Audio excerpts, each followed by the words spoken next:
Good morning, everyone. Let me get all my screens where I need them. There we go.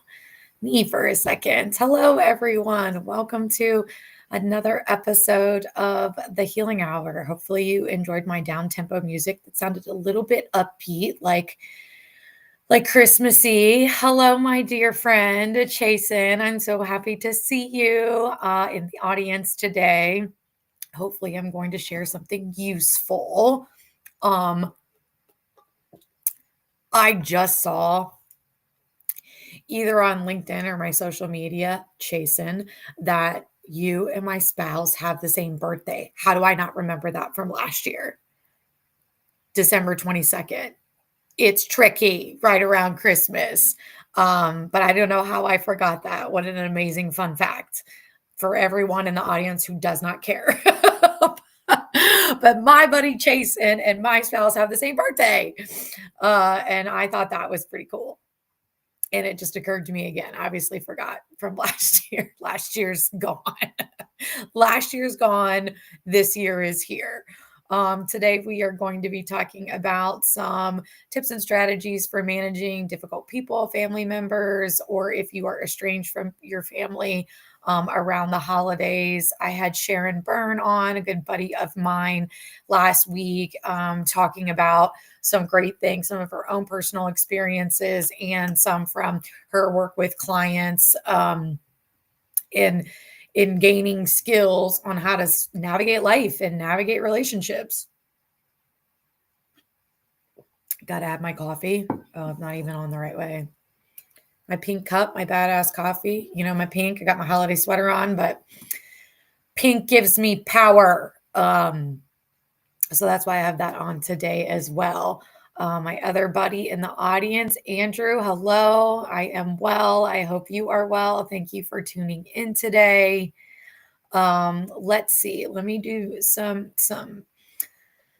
of my normal updates, and then we'll do our 3 deep breaths, and then we'll dive into content. It'll probably be a little bit of a shorter show today. I'm going directly into client psychotherapy appointments after this. It's actually kind of busy around the holidays for therapists, as you can imagine. Everybody thinks they're going to be fine, and then they're not fine. And then people are like, do you have time? Do you have extra time? Do you have a slot this week? So that's kind of what has been happening. And I have that going on today, and finalizing and finishing some of my final responsibilities as a faculty liaison for Cleveland State. And that is what I have going on today. This morning, I walked the dog. It's much warmer. It was maybe 35 degrees this morning walking her rather than the wind chill of 8 degrees on Monday. It's been all over the place. It's been freezing and snowing, and now Christmas here in Richmond, Virginia, it's supposed to be like 60 degrees. We're all over the place, but I appreciate it not being freezing ass cold and walking the dog this morning. She's directly behind my chair. Let's see if I can capture her. Not really. She's down there. She's down there. Last week, she made noise like right in the middle of Sharon saying something. Startled me. So hopefully she's going to be quiet today and not bark at any leaves blowing, people walking, or squirrels in the yard in front of us. But had that this morning, ran around, did some errands, managed to get here to my desk on time. And so good morning, LinkedIn user. I'm not sure who you are, but thank you for popping in and dropping your Christmas tree.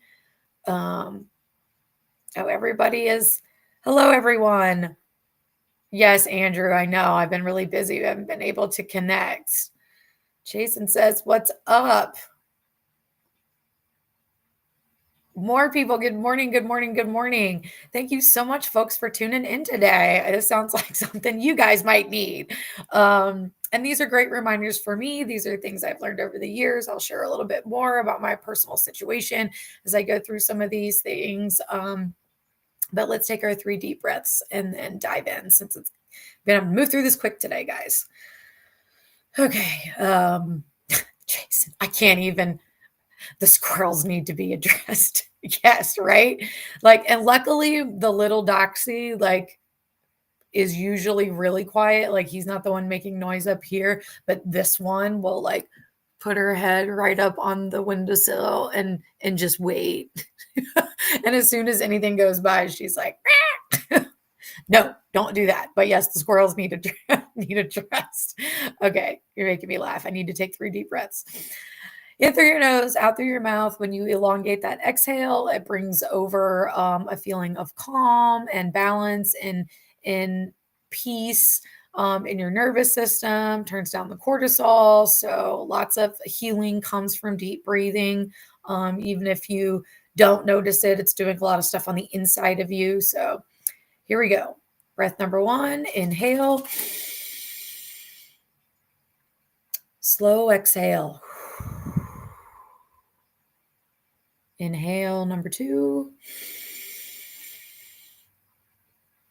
Slow exhale. And number 3.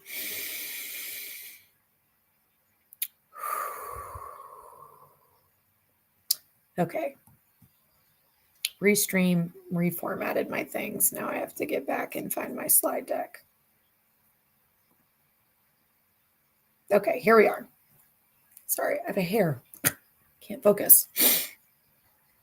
My own hair, not a dog hair. Although that is everywhere. Also don't care about that, but usually it's my own hair stuck to my face, my glasses and my chapstick and all the things.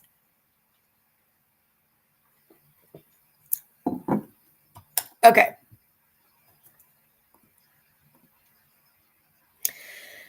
Tips for surviving the holidays with difficult or estranged families, brought to you by the Timeless Therapist, aka me, Sarah Fargo O'Brien, licensed clinical social worker here in the Richmond, Virginia area, licensed in Virginia and Maryland. And my full-time gig is seeing clients, serving clients, treating clients, adults with mental health disorders and substance use disorders.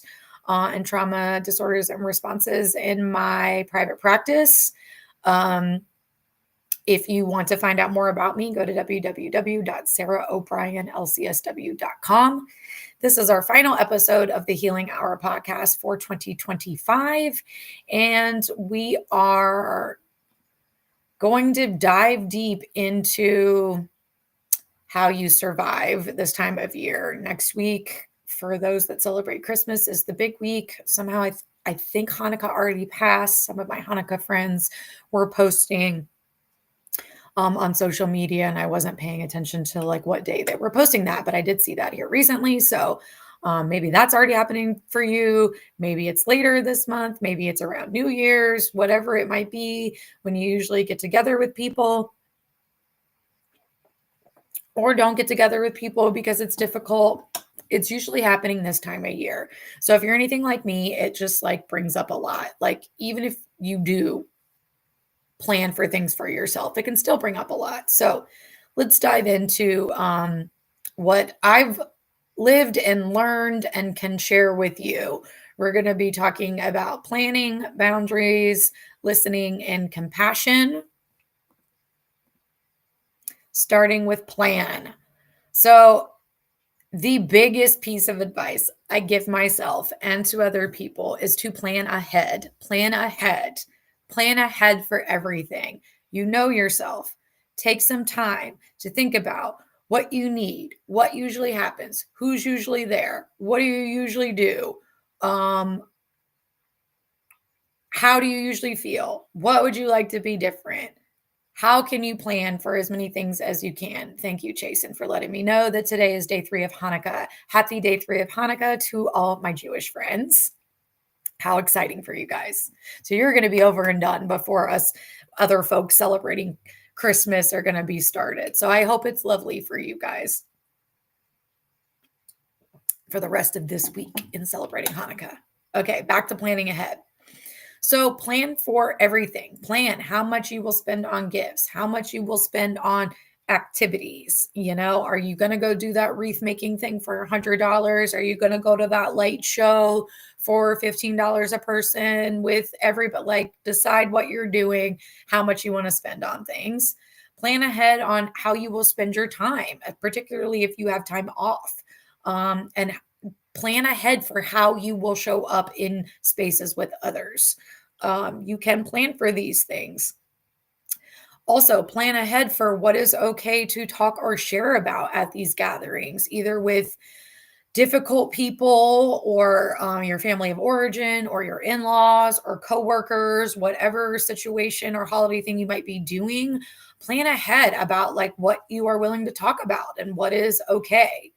Plan ahead about what is off limits, what you do not want to talk about. Politics is not something I maybe want to talk about at a holiday party or probably ever.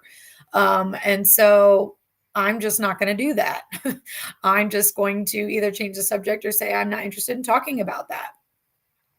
Plan ahead for what is okay for your kids to do and participate in. It can be really busy. It can be full of junk food. It can be overstimulating. Try to decide based on you and your family's needs what is good. Plan ahead for what alternatives are acceptable. If you can't do this, if you're not willing to do that, if your kids aren't available for that, those types of things. Good morning, Leanna. I'm so happy to see you this morning. Thank you for always tuning in and chiming in. I appreciate your presence, my friend. We're talking about how we survive the holidays with difficult or estranged families or people in your life. And we're talking about planning ahead. So also plan ahead for unmet expectations, your unmet expectations. Plan ahead for activations, formerly known as triggers to your nervous system, intense emotions, your history of trauma. Plan ahead for how to manage those intense emotions. Maybe plan ahead for expecting them to come up. Plan ahead for protecting your truth and plan ahead for self-soothing as you need as these things go on. Literally make a plan. If you need to go day by day, then do that. If it's like, Monday it is work and then evening is normal. Tuesday is work and then evening is light show, whatever. Continuing with the plan because it's best to be prepared. This is also what I often tell my clients who struggle with substance use and addiction or in recovery. There's a lot of celebratory drinks and maybe other things happening this time of year. And that might not be your thing, or it might be difficult to show up in that space or be in that space long. And so whether it's a holiday party, a concert, a festival, a friend's birthday party, this conversation I'm always having with my clients that have substance addiction, it's make a plan to be there, make a plan to leave when you need to, have your exit strategy ready. If it becomes too much, have what you're going to say. If somebody offers you a drink, like the more prepared you can be, the less likely that you're going to be uncomfortable, stressed out, overwhelmed in the moment. And all of those things can impede decision making and absolutely impede good decision making. So there's a way to minimize some of those feelings of stress, and not in the way that, controlling other people to not offer us a drink or not talk about this subject, but we have a plan for if and when that does happen. It's basically expecting the things you don't want to happen and having a plan for it. So then if it does happen, you are ready to go. And if it doesn't happen, then no harm, no foul, right? Didn't need the plan, but I had it just in case.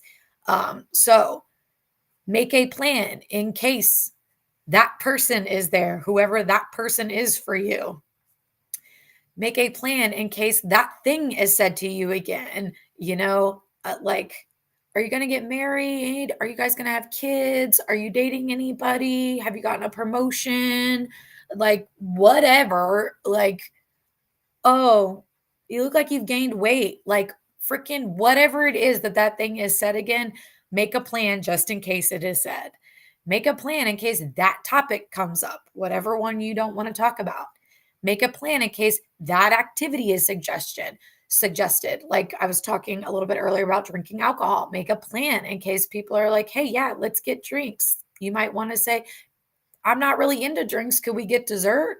Or can we go to a place that has like coffee and hot chocolate and drinks so that there's something for you, right? Like make a plan.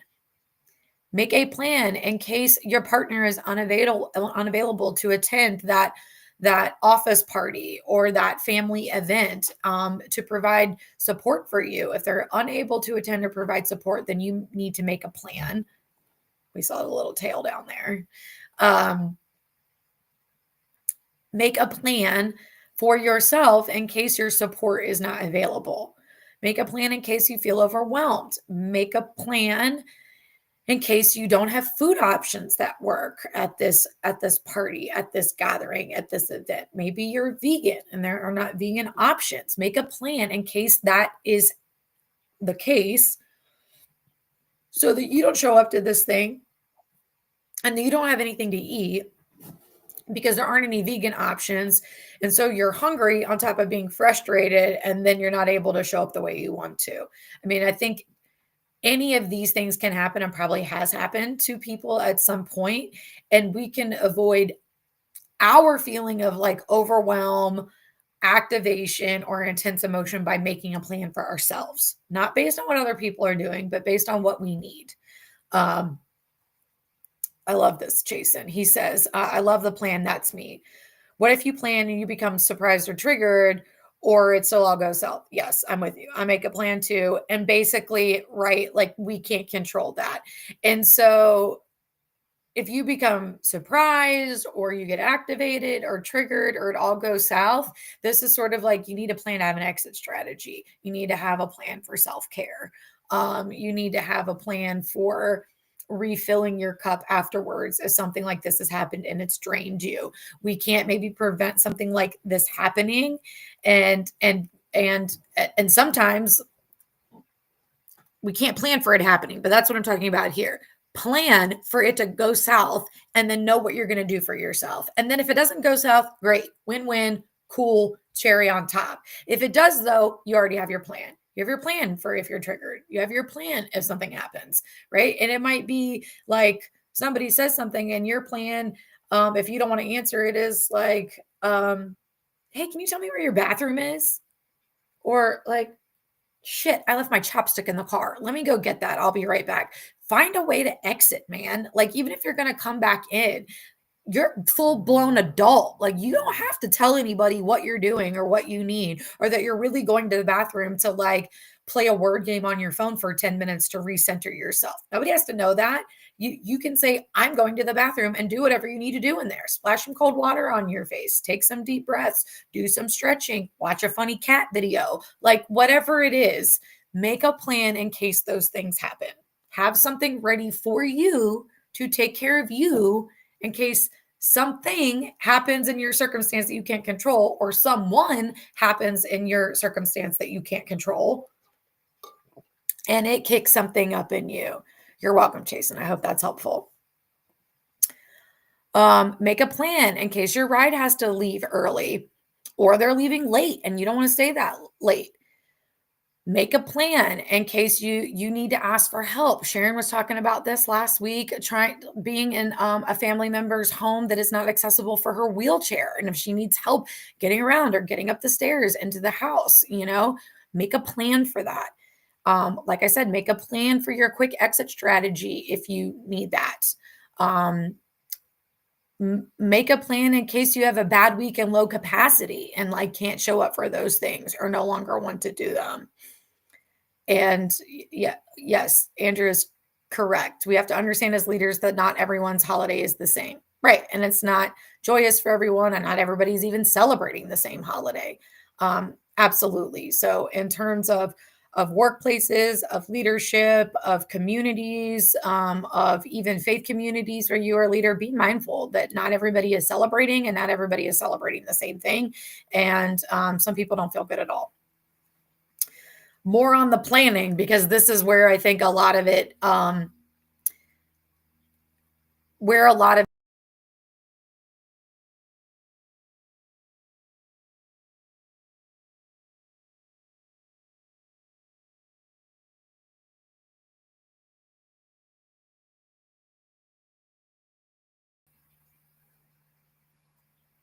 Are we back?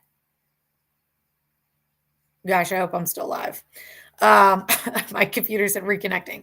Okay, I'm talking about making a plan because I honestly think this is the best way to take care of yourself because we cannot predict everything that can happen. We can go off historical context. We can pay attention to what it's been like for us in the past, but we also still just don't know how we're going to show up this time of year and other things that are going to happen. So make a plan to take care of you regardless of what's happening otherwise. Okay. Decide in advance your budget for the holiday season so that you don't feel stressed about spending or you don't feel stressed about getting like a really high electric bill, like we're going to here in Virginia because it's been cold as shit this month, because you didn't budget your Christmas spending and now don't have enough for your electric bill, right? Like, so budget for your holiday season.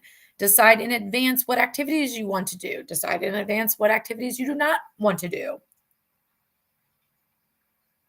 Decide in advance how much overindulgence you'll allow. If you are a person that drinks alcohol, how much you're going to allow yourself to drink. If you're a person that likes sweets, how much overindulging. If you like to go out to eat, how much of that are you going to allow yourself to do? If you like to spend, how much overindulging are you going to allow yourself? Decide in advance. Because especially when emotions are swirling around this time of year, they're going to be making decisions unless we decided in advance what we're going to do, right? Like you might be feeling something positive or negative, right? Like something that you like experiencing, like excitement, or something you don't like experiencing, like disappointment and sadness. Either way, those can drive decisions that maybe aren't the best, maybe have consequences, maybe aren't the healthiest for us, like overindulging. And it'd be really easy to overindulge when you feel certain things if you didn't decide in advance what your plan and what you're going to stick to. Decide in advance how you want to respond. Decide in advance who you want to avoid one-on-one time with at that office party, at that family gathering. Decide in advance where the cutoff is in time, in food, in activities, in meeting other people's expectations potentially. Decide in advance how long you're willing to stay at whatever things that you are going to do. Decide in advance how you will take a break during said event as needed. If you're at a holiday party, if you're at somebody's house, like I said, nobody has to know what you're doing when you say, hey, like, I'm going to run to the bathroom. I'll be right back. Go do whatever you need to do in that time. You don't have to explain yourself. You're an adult. You don't have to explain yourself. I don't care if your mom is there and she's still expecting that. You still don't have to explain yourself. You can take a break if you need to, but decide in advance how that will look, what you will do, where you will go. Maybe you will purposely leave chapstick in the car so you can walk out and get it if you need a break. Maybe there's also one in your pocket, but that you leave one in the car as an option, right? Like whatever the case may be, decide in advance. Decide in advance your holiday interests. What do you like to do? Some people like baking cookies and going to like a cookie exchange. Other people don't like baking at all, but they like rapping. And so they maybe have a rapping party. Some people don't like rapping at all, but they like singing. So they go caroling. Like decide what your holiday interests are in advance or what they will be for this year. Some I like every year, some shift a little bit depending on how I feel, right? So this is part of checking in with yourself and making a plan. Decide in advance traditions you want to keep, ones you want to toss. You don't have to keep doing something that doesn't feel good just because it's always been done that way. Whew. Yeah, I got stories on that. Decide in advance what your expectations will be this year. That can help a lot, lots has changed in my life in the last few years. Lots has changed in my social circle in the last few years. And I was expecting to not really get Christmas cards this year. And we're a week out. I usually probably have like maybe at least 10 to 20 people that will like send me Christmas cards, send me and my spouse Christmas card every year. If you are folks that do that, my mom was somebody who did that and like wrote a letter and stuff. I don't really do that. I understand if you have kids, why you do that and you do the photo cards and all that. And we would get them from friends every year. And this year we're really not getting any.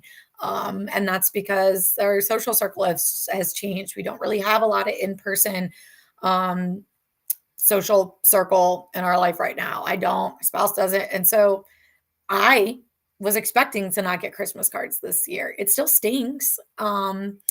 It's still a little bit like, ouch, I don't really have friends anymore that even care to send me a Christmas card at the holidays. But I was also expecting it, knowing the changes that I've made and where I've invested my time and where I've pulled back investing my time.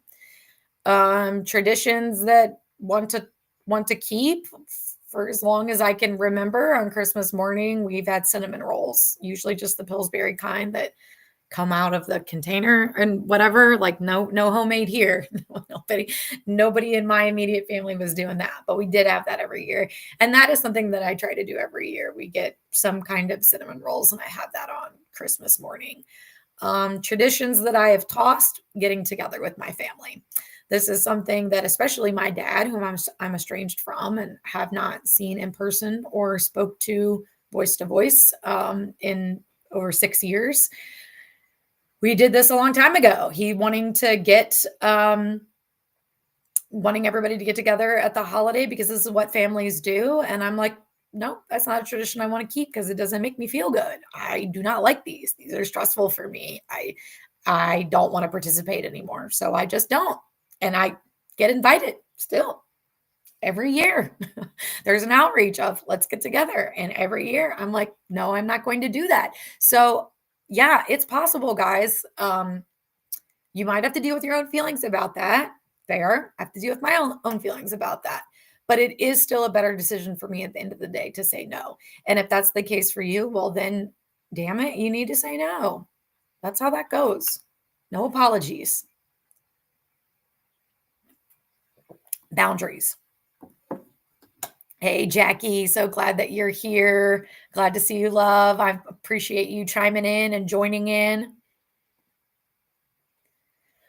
Okay, boundaries. Boundaries around time, boundaries around money, boundaries around attendance. I broke it down into this. You could have boundaries around other things, boundaries around physical touch. Some of my clients like don't really have good relationships with maybe their parents or step parents, and they have little kids now. And so they are setting boundaries around like if my kid doesn't like want to hug you, then you don't get a hug. A lot of my clients who have kids and don't have great relationships with their families of origin or their parents or grandparents or something like that have boundaries around you can't take pictures with my kid at the holiday and put it on social media because we don't hear from you all year round. You know what I mean? It's like those are different kinds of boundaries.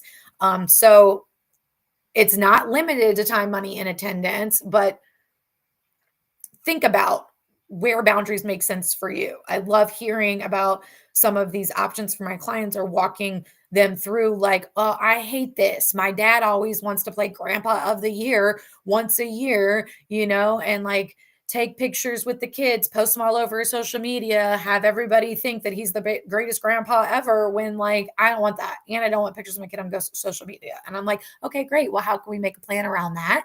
And how can you stick to that boundary? Right. And then we go over like, what can you say? What feels okay to say? Can you repeat that if you need to? Can you make a plan? Right. Like, etc. So Jackie, I'm also thankful when you can make it. I appreciate you being here. So these are just some ideas for boundaries, but hopefully it gets you thinking about what makes sense for you. Where do you need some parameters around you and your stuff so that the good, healthy stuff stays in and the healthy stuff sort of doesn't penetrate, it stays on the outside of the boundary. So boundaries around time. How much free time you'll devote to holiday stuff. Many of us are still working.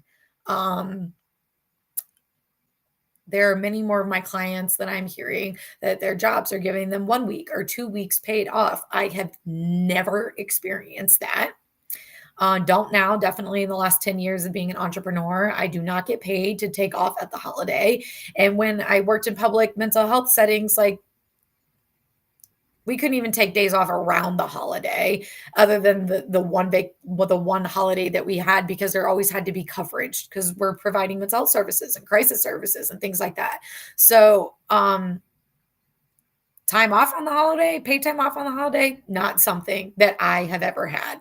But some people do get that. So what are you going to do with that free time? If you don't get that and you have to work pretty much all of it, like me, um, how much of your free time outside of work during this time of year are you going to devote to holiday stuff? Maybe you don't have a lot of time or bandwidth. I certainly don't. Monday through Friday, do not ask me to do anything after work. Like I am not capable at all. Like I'm not in a good mood. I can't carry on a good conversation. I'm tired. I feel brain dead, decision fatigue. I don't want to go anywhere. Like it's not a good time for me to agree to do any sort of holiday stuff. So weekends it is, unless I'm at home, doing something on my own. Boundaries around time for we talked about this when planning in advance, how long you will stay at events, like have boundaries around your time. If the event is from 7 to 11 and you only want to go from 8 to 9, then only go from 8 to 9. Set a boundary around that. Set a boundary for time around how many things you say yes to.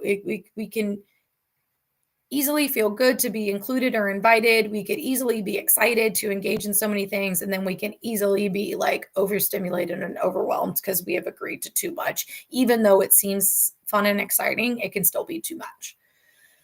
Have boundaries around how you'll prioritize time for self-care. So there's got to be some boundaries around what you're doing with other people and what you're doing for other people so that you can carve out time for yourself. If you neglect all self-care during the holiday season, you're probably not going to feel very good, even if you do get excited about the holidays.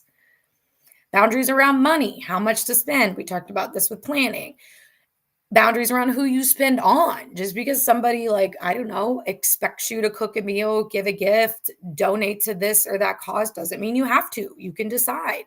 Or just because somebody has an expectation that you spend on gifts and you'd rather spend on donations, you get to decide, right? So set boundaries around your money, set boundaries around your food budget or hosting budget if that's you. Money boundaries around only spending at certain businesses. Like, would you rather shop local and not big box stores for the holidays? That's what I did this year. It was tons of fun. It was something new I decided to do with my attempts to use all mogul companies less because they don't need my money. Lord knows Jeff Bezos doesn't need my money, but my local thrift store needs my money. Those are local people in my community, and I am also a small business in this community. So I have made my way around to antique and thrift stores, and I found so much cool stuff. And I want to talk about it here, but I can't because it's gifts for people, and I still haven't given it to them. But I found so many, most of any gifts I'm giving this year from my local thrift and antique stores. So I sort of set a boundary of local artisan markets and thrift and antique stores and local places or businesses are where I was spending my money this year. Set a boundary around that for yourself. What feels good to you? Boundaries around donating to a church or a cause. If you want to do that, great. But how much? Maybe set a boundary around that and not doing whatever people expect. If that's a thing, I'm sure it is. But set a boundary around the money that you'll donate to a church or a cause that you are comfortable with. Boundaries around attendance at obligatory work or family events. I put that in quotes because I don't think they're obligatory. I think they're a choice. You might tell yourself it's obligatory and that you have to go to this family event or to this work event, but in all honesty, no, you don't. I've said no for 6 years. Keep getting invitations, all kinds of stuff. Let's go see the Nutcracker. Let's go do the lights here. Let's get together for dinner. The answer is no, no, no, no, no, if it's coming from my family of origin. I do not care that they think it's obligatory or anybody else is. I'm not doing it. It's not good for me. So the answer is no. But people have different levels of boundaries around that. So if you absolutely feel like you need to go back to those time boundaries and maybe don't stay for long. attendance on who you want to invite and who you do not want to invite to your things or anything that you're planning, right? Like we kind of know what that is for me. It's not going to be my family of origin because they stress me out. Love this, Jackie. Yep. I think every one of us need to reevaluate our boundaries. Facts. The number of times I hear, well, we have to go because it's my mother-in-law's birthday on Christmas Eve, even though we have a 6-month-old and an 18-month-old. And I'm like, you don't have to go. But people have difficulty. It creates conflict. They don't maybe have support from their spouse not to go or whatever the case may be. But I feel like that's unfair. You should be able to set the boundary that makes sense for you. If that feels like just too much, then you should be able to say, no, that's just too much. So right on, Jackie. I think we do need to reevaluate our boundaries, especially around the holidays.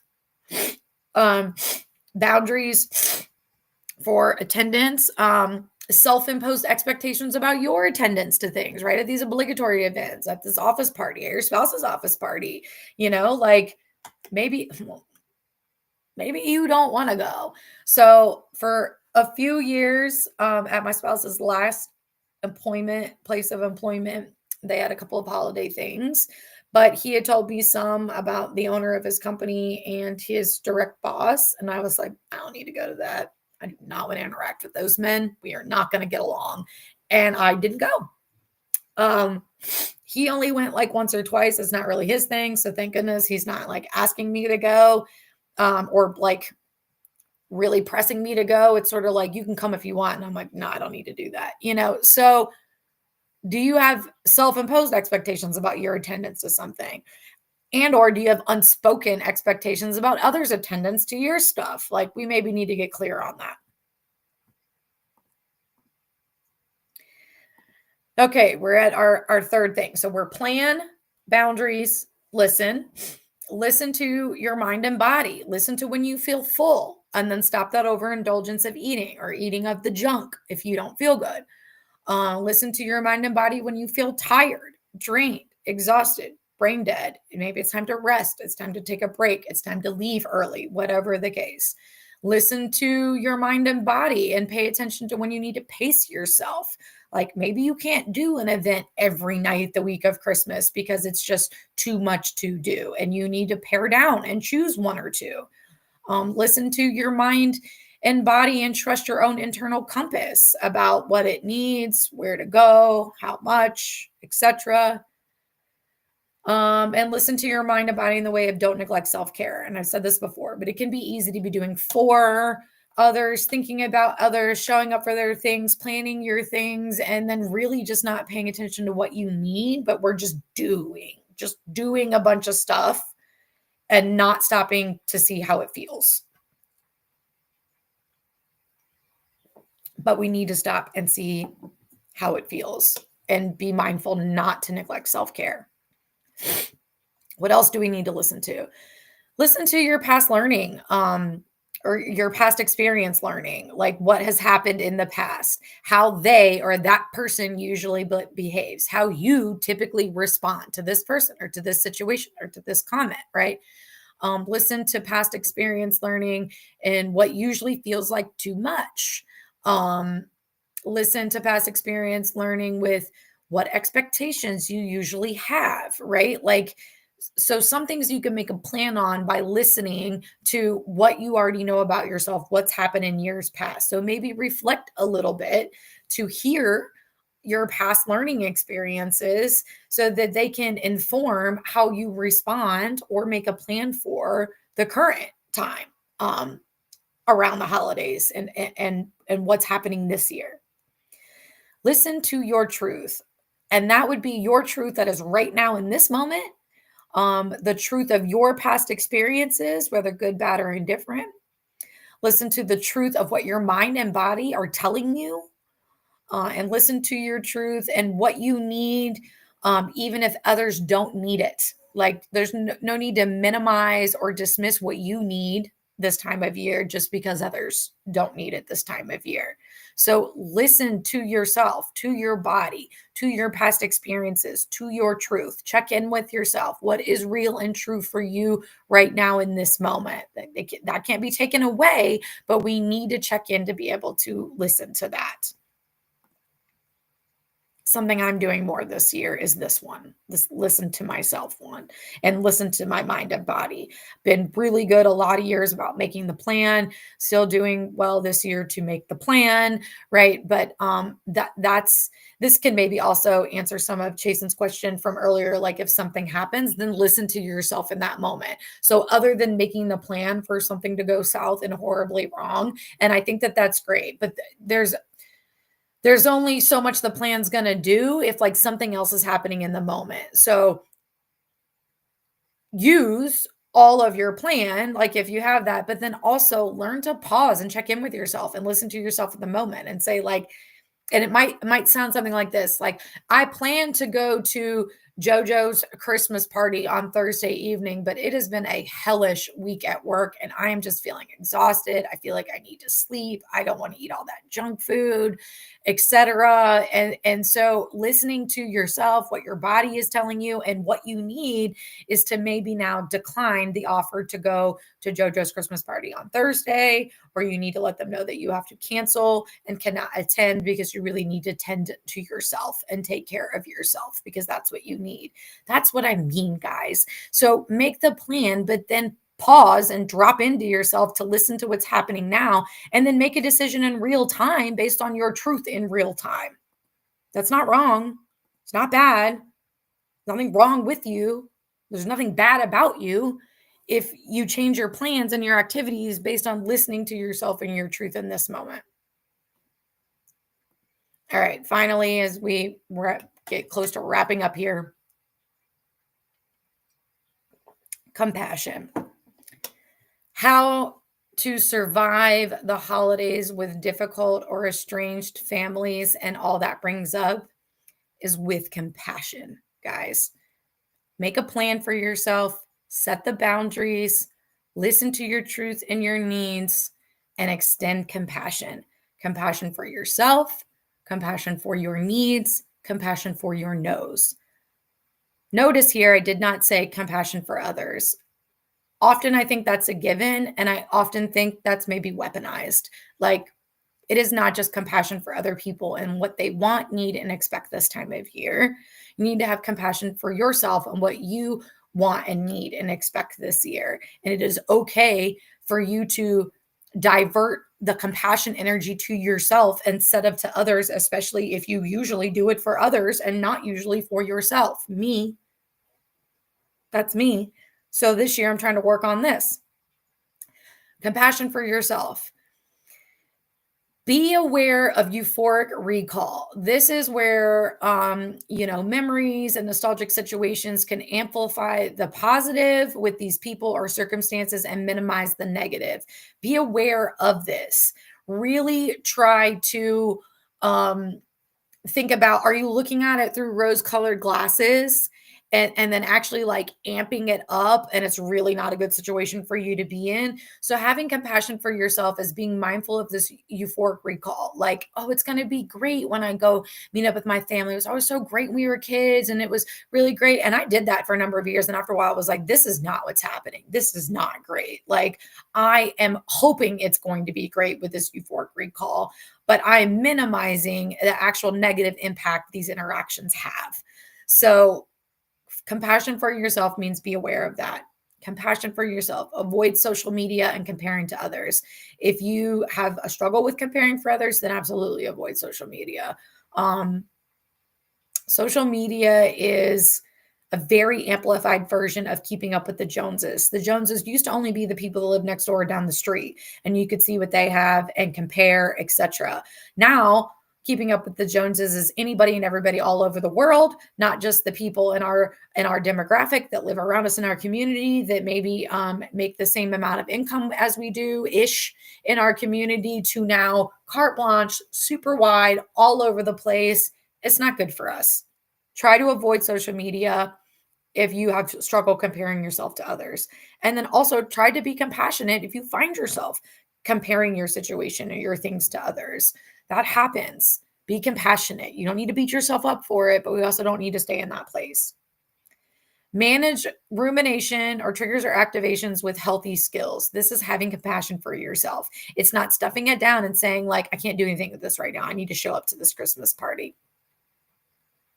That's not self-compassion. That's not self-care. That's actually not healthy. And it's probably going to lead to you not being able to show up well in whatever that thing is. And have compassion for yourself by checking in with yourself. I was talking about this a little bit with the last slide with the listen to yourself. It's kind of hard here if we don't actually check in and pause and be quiet and try to say, what is my body telling me? What's my nervous system telling me? What do I need? Have compassion for your needs. Prioritize your safety and well-being. That includes emotional safety, guys. Like, this has been a hard battle with my family because they're like, we don't get it. We don't get it. And I'm like, emotionally, this is a minefield with cannons, AR-15s, and rocket launchers all at the same time in terms of my like emotional health and wellness. So am I physically unsafe around my family? No.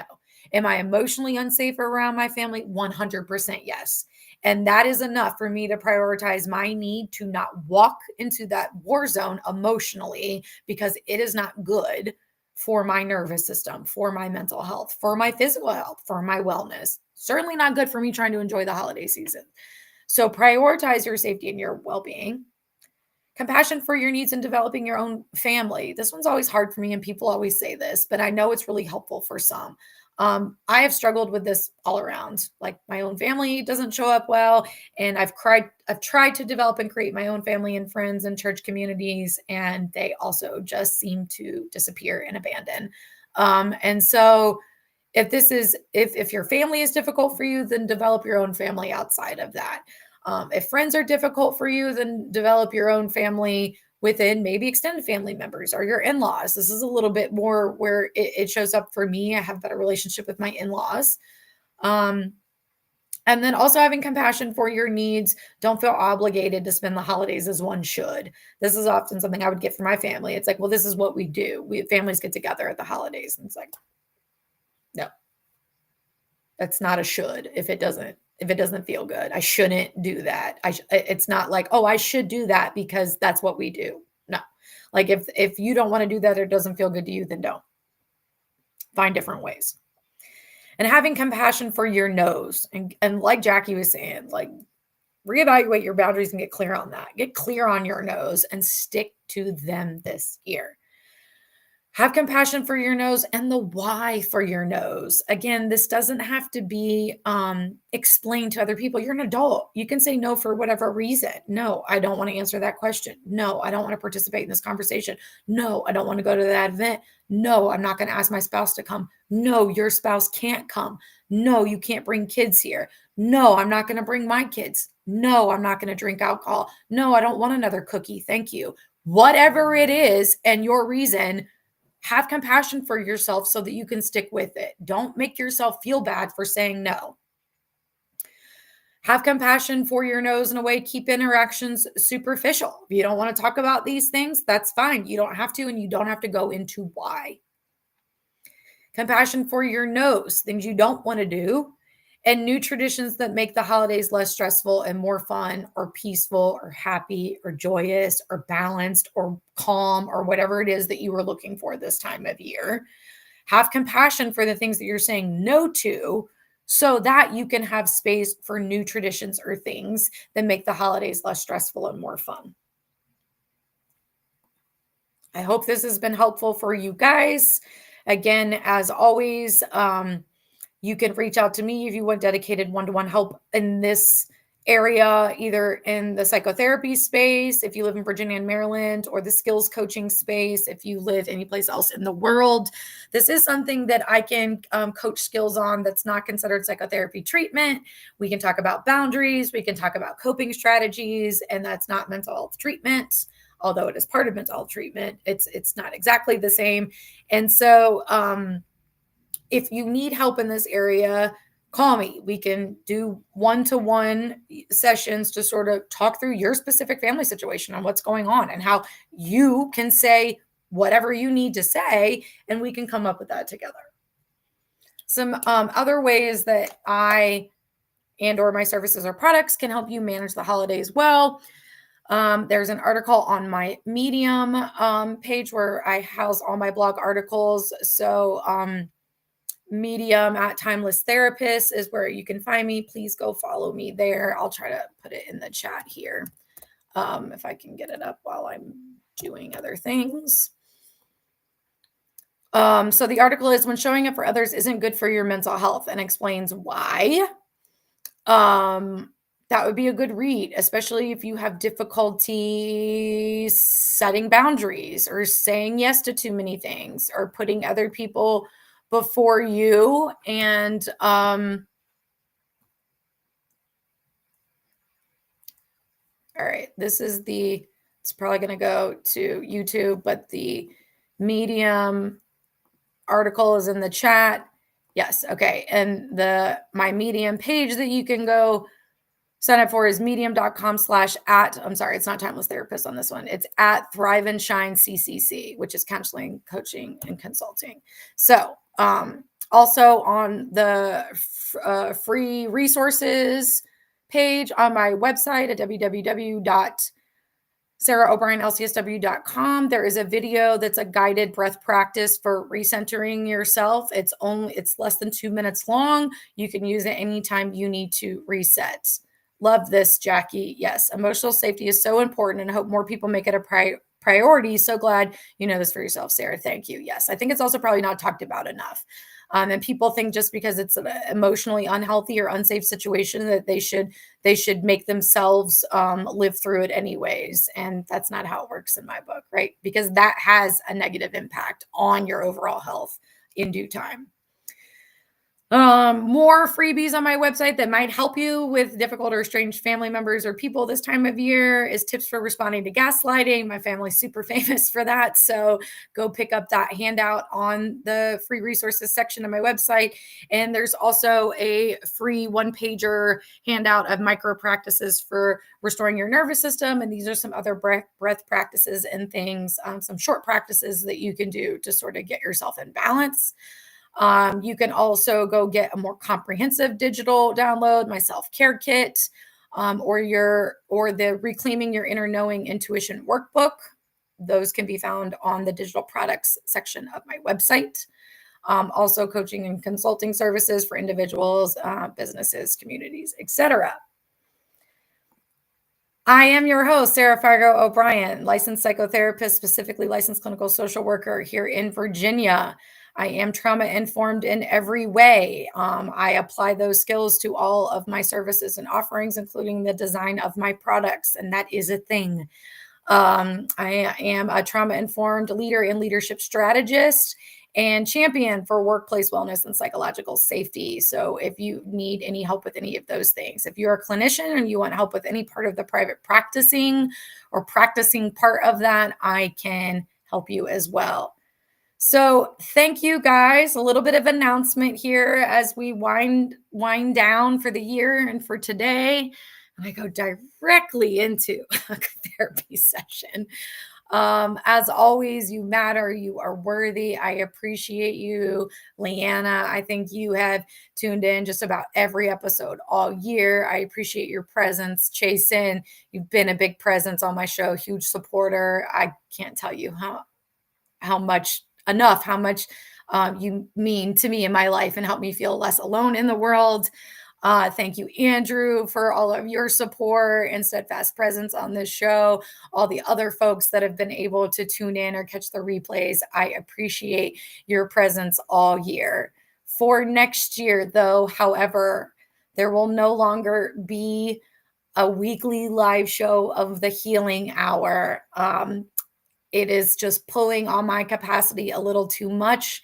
And the ROI for this podcast is not there for me right now. I've probably been doing this podcast 15, 16 months, maybe at least, just about every single week. And it's just me, guys. I don't have a team. So it's a lot of work, slide decks, trying to get guests, sending them all the info, get everything linked up, getting all the social media for it. It's not filling my cup right now, and it's not bringing me business. So it's time to hang it up. It's taking more from me than it is giving to me, and we are going to take a break from it. Does not mean the healing hour will never be around again. In the weekly live show format, it might. It depends on what happens in my work and in my life. But that's a big change for the new year. So not only is this the last show of the year, this is the last show for now. All of my shows are available on my YouTube channel. That's YouTube/@TimelessTherapist. Many great topics, many great guests. What I'm likely going to do, kicking around how I'm going to do this, a format for this is a monthly workshop. I think a lot of my podcasts follow skills acquisition that you could gain in a workshop, things like that. I'll be expanding on those. It will still give me an opportunity to have guest speakers and trainers within my workshop, kind of like I have experts here, other guest experts talk on my show about various topics. I'm not totally sure what the format's going to be, if I'll do a workshop live, if I'll do it pre-recorded, if it'll be free, if it'll not be free. I'm still working on that. But I appreciate everybody, like I said, for your presence. I appreciate you continuing to follow me in my work, learning about your own healing, maybe learning about something that facilitates healing for someone else. I love all the capacities in which I've gotten to work with you all or share my healing hour wisdom with you all and hear about your experiences and what's working and what's not working and what's been going on in your lives. It's very near and dear to me when people share their stories with me.